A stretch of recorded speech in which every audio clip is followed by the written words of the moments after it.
खास गरी हाम्रो नेपालबाट विदेशमा काम गर्नको लागि आउनुभएका दाजुभाइ दिदीबहिनीहरूलाई धेरै स्वास्थ्य प्रब्लमहरू भएको हामीले हाम्रो आँखाले देखिरहेका छ। कतिपय हाम्रा साथीहरूको एक वर्षमै 3-4 जना भर्खरका दाजुभाइ दिदीबहिनीहरूलाई गुमाउनु परेको छ। त्यो विभिन्न कारणले छन्। एउटा हामीले यहाँको स्वास्थ्य सेवा कसरी लिने नबुझेर, अर्को हामीले चाहिँ नेपालको जस्तै इमर्जेन्सी भएका खण्डमा मात्रै डाक्टरलाई खोज्ने कारणले गर्दा, त्यसकारणले छोटो केही प्रोफाइलेक्टिक उपायहरू सर्टले तपाईहरुलाई भनिहाल्छु।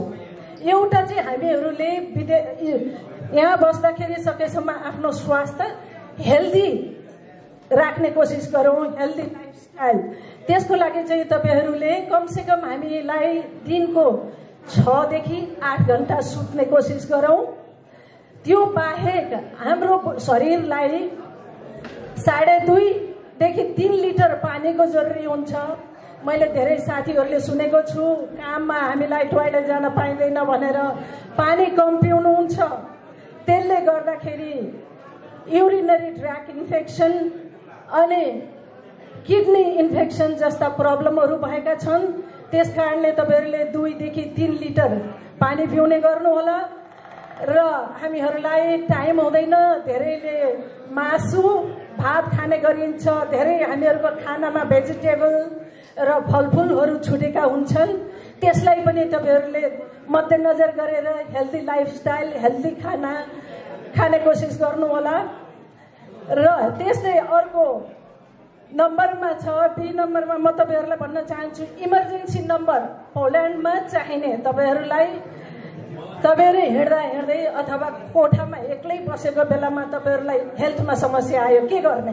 कोही पनि छैन, एकदम फास्ट तपाईहरुले 2टा नम्बर युज गर्न सक्नुहुन्छ, 999 र अर्को 112 989 112 है। त्यो हानेर तपाईहरुले प्लिज हेल्प भनेको प्रोसे पमुच, त्यो चाहिँ ट्रान्सलेट गरेर प्लिज हेल्प भनेको के भन्छ भन्ने कुरा तपाईहरुले फोनमा ट्रान्सलेट गरेर सिकेर बस्नु होला हैन। यो नम्बर हान्ने ए प्रोसे पमुच, त्यसपछि मान्छे उनीहरूले चाहिँ तपाईहरुलाई सहयोग गर्न आउँछन्।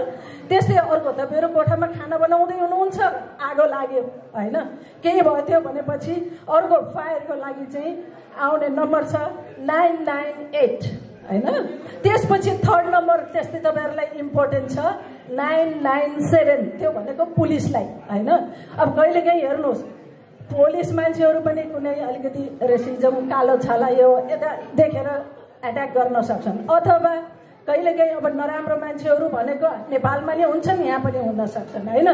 त्यसकारणले गर्दाखेरि कसैले तपाईहरुलाई एट्याक गर्यो, तपाईहरुलाई हेल्प चाहियो, कोही पनि छैन वरिपरि भनेपछि सकेसम्म फास्टमा 997 गरेपछि पुलिस आउँछ। प्रोसे पमुच हो, फेरि पनि प्रोसे, धेरै शब्द सक्नुहुन्न भने प्रोसे पमुच त्यो भन्नुहोस् हैन। अब अरू छ, मैले पुलिसहरू मात्रै भरे, कहिलेकाहीँ हाम्रै नेपाली साथीहरूमा पनि झगडा भयो। आफ्नो मान्छे भनेर गलत काम गरेको बेला माफ नगर्नुहोस्, पुलिसलाई बोलाउनुहोस्। त्यो भनेको हामीले उहाँलाई सजाय दिनको लागि मात्र होइन कि उहाँलाई एउटा डिसिप्लिनमा बस्न सिकाउनको लागि पनि पुलिसलाई बोलाएर उजुर चाहिँ गर्नुपर्छ। गलत नेपालीले गर्छ कि पुलिसले गर्छ, गलत चाहिँ गलतै हो। यो भयो। र अरू तपाईहरुलाई मैले सर्टली फेरि भने, ज्वरो आयो भने के गर्ने? ज्वरांश भयो भने, ज्वरांश भएमा फास्टमा तपाईले चाहिँ सबभन्दा पहिला त भिटामिन डी तपाईहरुले खानुहुन्छ, भिटामिन डी, भिटामिन सी, आइबोप्रोफिन, अनि त्यसपछि ज्वरांश भएको बेलामा भिटामिन डी को डोज चाहिँ डबल लिन सक्नुहुन्छ।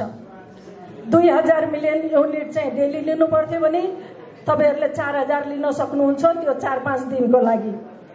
मैले यहाँ लेखिदिएको पनि छु, तपाईहरुले म उता राखिदिन्छु, फोटो खिचेर फोनमा लिएर जानु होला, तपाईहरुलाई सहयोग हुन्छ। र यसमा म मेरो फोन पनि राखिदिउँला, बाइ चान्स तपाईहरुलाई इमर्जेन्सी परेका खण्डमा मलाई कन्ट्याक्ट गरेर तपाईहरुले मैले सकेको तपाईहरुलाई सहयोग गर्नेछु।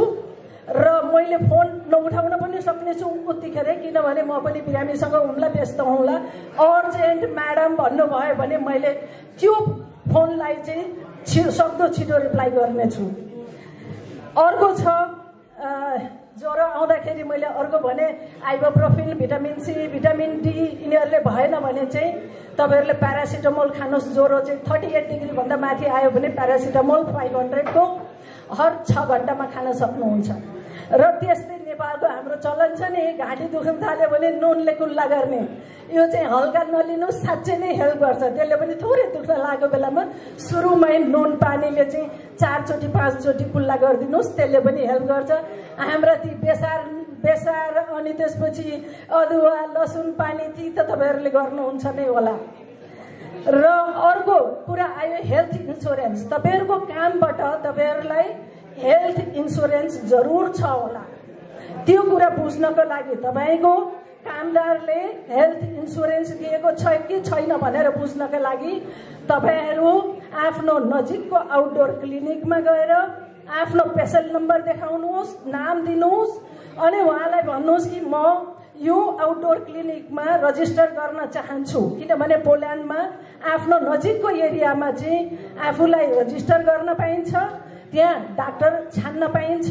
र डाक्टर छान्ने बेलामा तपाईँहरूले ट्रान्सलेट गरेर फोनमा लिएर जानुहोस्। पुलिसमा तपाईँहरूलाई बोल्न गाह्रो भयो भने अर्को साथीको टाइम होला नहोला, आफै डिपेन्डेन्ट, अरूमा मतलब डिपेन्डेन्ट नहुनुहोस्, आफैले ट्रान्सलेट गरेर आउटडोर क्लिनिकमा जानुहोस् अनि लेख्नुहोस् त्यो चाहिँ कि म इङ्ग्लिस बोल्ने डक्टरसँग मलाई चाहिँ रजिस्टर गर्न चाहन्छु। यदि इङ्ग्लिस बोल्ने डक्टर हुनुहुन्न भने जुन डक्टरसँग भए पनि हुन्छ भनेर तुरुन्त भोलि नै पर्सि नै गएर रजिस्टर गराउनुहोस्। किनभने त्यो बिरामी भएपछि मात्रै रजिस्टर गराउने होइन, त्योभन्दा अगावै रजिस्टर गराउनु भयो भने तपाईँहरूलाई इमर्जेन्सी पर्दाखेरि गएर छिटो तपाईँहरूले सुविधा पाउनुहुन्छ। र अर्को चाहिँ यसको साथसाथै एउटा कुरा तपाईँहरूले चाहिँ यसको साथसाथै के छ भने हेर्नुहोस्, हामी विदेशमा छौँ, आफू बिरामी भए पनि समस्या भए पनि केही गर्न चाहे पनि कोही साथीहरूसँग यसो बोल्न चाहे पनि यो भाषा चाहिँ असाध्यै जरुरी छ। तपाईँहरूले थोरै थोरै गर्दै केही महिनामा 2-4 शब्द अनि त्यसपछि वर्षमा अलिकति बढी गर्दै तपाईँहरूले सिक्न सक्नुहुन्छ। आजकल त यति सजिलो छ। म पहिला पोल्यान्ड आएको बेलामा त मैले डिक्सनरी र मेरो एउटा कपी र पेन जहाँ गए पनि छुट्थेन। अहिले त तपाईँहरूलाई त त्यही फोनभित्र सबै चिज, फोन त्यही कलम त्यही कापी, फोनमा तपाईँहरूले चाहिँ डुओलिङ्गो भन्ने एउटा एप इन्स्टल गर्न सक्नुहुन्छ। डुओलिङ्गो भन्छ, त्यो एपबाट पनि तपाईँहरूले चाहिँ पोलिस सिक्न सक्नुहुन्छ। त्यो बाहेक तपाईँहरू सुपर मार्केटमा जानुभयो भने इङ्ग्लिस पोलिस ट्रान्सलेसनका किताबहरू, साना साना त्यो पकेट किताबहरू किनेर सिक्न सक्नुहुन्छ। तपाईँहरूलाई म भन्छु कि थाहा छैन तपाईँहरू विदेश आउनु भएको छ, कति लामो समय बसिन्छ, जहाँ बसिन्छ त्यहाँ रमाएर काम गर्नुपर्छ। जेलमा बसेको जस्तो तरिकाले होइन, रमाउनको लागि यो समाजसँग हामी घुलमिल हुनुपर्छ। त्यस कारणले तपाईँहरूले पोलिस सिक्नुभयो भने तपाईँहरूको लाइफ, तपाईँहरूको जीवन अरू पोल्यान्डमा बढी रमणीय हुनेछ। यति नै भन्दै मैले आजको यस कार्यक्रमलाई सफल होस्, हामीहरू सबैजना यस पहिलो देउसीलाई रमाइलो गरौँ र फेरि पनि UNLS का समिति र सम्पूर्ण परिवारलाई धन्यवाद दिँदै म यही टुङ्ग्याउँछु। धन्यवाद।